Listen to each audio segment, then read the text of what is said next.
Je ne pense pas que Kamto doive rêver que M. Biya meure pour qu'il soit président. Rien ne lui dit qu'après la mort de Biya, c'est lui qui sera président de la République.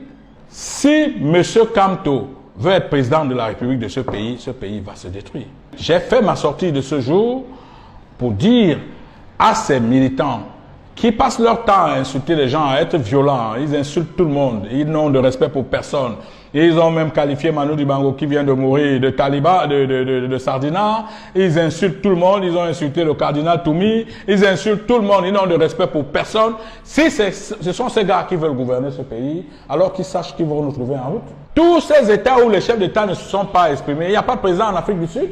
Partout où les chefs d'État ne se sont pas exprimés, est-ce que ça fait moins de ces chefs d'État-là des responsables dans leur pays? Moi, je dis qu'il faut savoir raison garder. Je suis tout à fait d'accord que le pouvoir rassure, n'est-ce pas, les Camerounais, parce qu'il est de son devoir de rassurer les Camerounais, mais il me semble que le Premier ministre a déjà fait des sorties sur cette question. Quel est même ce pays où on ne parle pas, on vous dit... Vous devez parler, on vous donne des ultimatums. Quand on parle, on vous dit taisez-vous, vous bavardez beaucoup, vous bavardez comme une femme. C'est depuis 40 ans que nous savons le mode de fonctionnement de M. Biya. Il y a même un intellectuel qui a écrit une fois, je pense qu'il a soutenu une thèse sur les silences du président. Mais ce n'est pas aujourd'hui que M. Biya est silencieux. C'est depuis des années. Mais profitant de la rumeur, M. Kamto veut faire croire aux gens que M. Biya est décédé. La mort, c'est une affaire qui concerne tout le monde.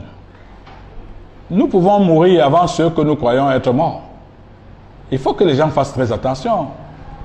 La politique ne doit pas enlever de nos esprits la petite fibre humaine que chacun de nous devrait porter en lui. Si M. Kamto veut communiquer sur Corona, qu'il communique sur Corona. Qu'il laisse tomber ces histoires de rumeurs de la rue, parce que sinon il risque d'être ramené dans la rue. En tout cas, moi je vais le ramener dans la rue, pour que les Camerounais sachent en fait qui il est, M. Kamto. Il faut qu'on fasse très attention. Il sait que je sais qui il est, parce que c'était mon voisin de lit. Mon voisin de lit pendant 9 mois.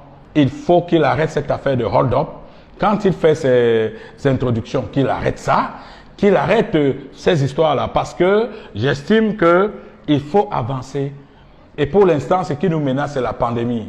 Et je voudrais en profiter pour appeler, pour tirer la sonnette d'alarme vis-à-vis de l'État du Cameroun, du gouvernement de la République, de faire beaucoup plus que ce qu'il fait en ce moment. Qu'il faut que Kamto cesse de se prendre pour un président de la République, parce qu'il n'est pas président de la République et ne l'a jamais été. Le moment venu, je vous dirai en quoi il ne l'a jamais été.